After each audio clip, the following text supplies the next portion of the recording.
Salut à tous, très contente de vous retrouver pour cette vidéo que je vais consacrer aujourd'hui au roman Diamant de Vincent Tassi. C'est aux éditions Nemos. Je vous parle aujourd'hui de ce roman parce que c'est un énorme coup de cœur que j'ai eu pour lui.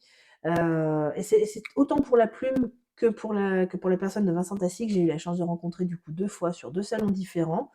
Euh, Vraiment une plume et une personne tout aussi formidable.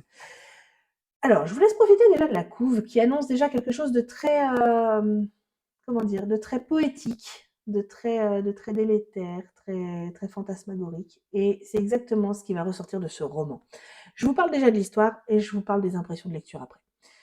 L'histoire, c'est qu'au royaume de Trange, on attend la venue de l'Orélé, qui est censé être annonciateur de prospérité pour le royaume qui va l'accueillir.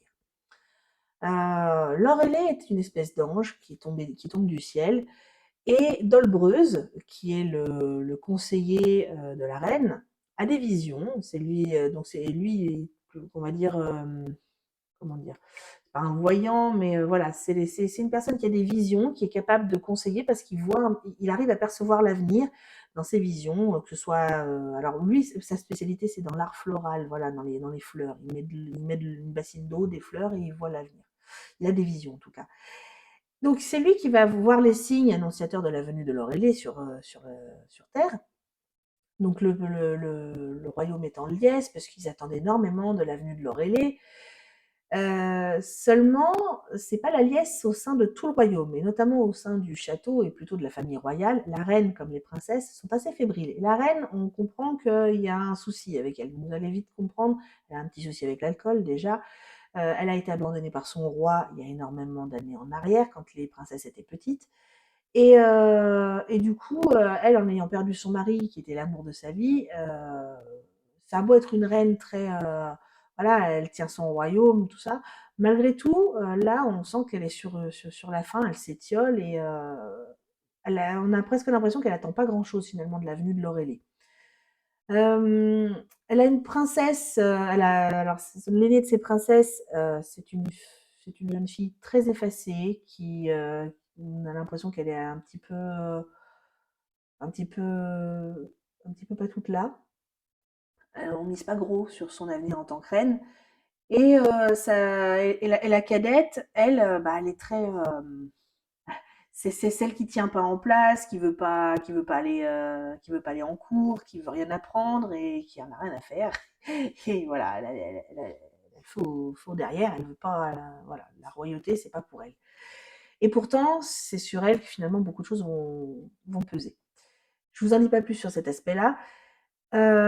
Dolbreuse, donc le fameux conseiller de la reine, qui avait vu les signes annonciateurs de la venue de l'Aurélie, lui, pour autant, ce qu'il va pas voir arriver, c'est que ses visions, elles vont s'étioler et disparaître petit à petit. Donc il ne va plus rien voir arriver, ça va énormément l'inquiéter, d'autant plus que finalement l'Aurélie, qui était censée apporter prospérité au royaume, apporte tout sauf la prospérité. Puisque finalement tout se part un peu assez rapidement en cahuète, l'état de la reine, l'état de la princesse, les alliances avec les autres royaumes, euh, tout va se, tout va se déliter assez rapidement. Et la situation du royaume devient très précaire et très instable, voire dangereuse. Et il va falloir former d'autres alliances. Et on ne sait pas trop sur qui compter pour les former, ces alliances, puisque la reine et la princesse qui est censée hériter du trône, on ne peut plus compter dessus, et Dolbreuse n'a plus de vision. Je vous en dis pas plus sur le scénario parce qu'il y a énormément d'enjeux politiques, il y a énormément d'aspects d'intrigue dans ce roman et je veux pas tout vous spoiler. Maintenant, ce que je peux vous dire sur le roman, c'est qu'il y a une énorme poésie, un énorme aspect poétique à ce roman. J'ai eu presque l'impression d'écouter un chant lyrique tout au long de ma lecture. C'est un rêve éveillé que j'ai vécu. Je suis encore pas tout à fait redescendue de mon nuage depuis que je l'ai lu et pourtant ça remonte déjà à quelques semaines en arrière. Mais vraiment, ça a été ouais, un rêve éveillé. Et d'ailleurs, c'est un peu comme ça que j'ai l'impression que certains personnages vivent l'histoire en fait, de façon voilà, comme s'ils vivaient un rêve éveillé. Ils comprennent pas ce qui leur tombe dessus et ils le subissent un peu. Et Et c'est très très lyrique. C'est très très lyrique et une plume, mais c'est une envolée, ce roman. Donc, je ne sais pas comment vous le décrire aussi bien. C'est aussi lumineux que Lorelai en lui-même. Voilà. C'est un être de lumière qui descend sur Terre, Lorelai, avec des diamants dans sa chevelure, il sème des diamants sur son passage. Et ben vous voyez, ce roman, en fait, il m'a fait le même effet que Lorelai. Une descente de lumière qui me balance des diamants à la figure. C'est exactement ça. C'est voilà, c'est le même aspect, comme s'il avait semé des étoiles sur son passage, Vincent Tassi. C'est magnifique. Je ne sais pas comment vous le décrire autrement. Euh, alors, c'est assez curieux, d'ailleurs, parce que quand on discute un petit peu avec lui et puis quand on s'intéresse un peu à sa bibliographie, Vincent Tassi écrit énormément dans le genre gothique et puis dans le vampirisme. Et là, on n'est pas du tout dans le même, dans ce registre-là. On est sur quelque chose de très lumineux. Bon, il y a des aspects sombres, vous allez le voir à un moment, un aspect brumeux, un aspect sombre qui arrive quand même dans le roman. Et pour autant, il y a toujours cette espèce de, je sais pas comment vous dire, comme si en fait Vincent Tassi avec sa plume arrivait un peu comme un archange armé d'une grande lance de lumière pour tout illuminer sur son passage.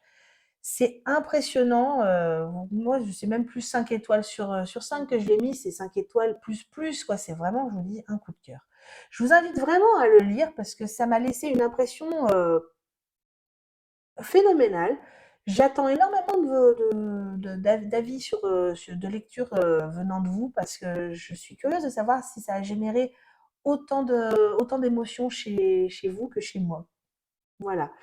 En attendant, je vous dis, j'ai d'autres romans de Vincent Tassi parce que du coup, moi qui ne savais pas trop, qui en avait acheté deux, et ben, j'ai acheté le reste. Voilà, je lui ai acheté sa bibliographie parce que j'en attends énormément. J'ai hâte de lire le reste. Voilà.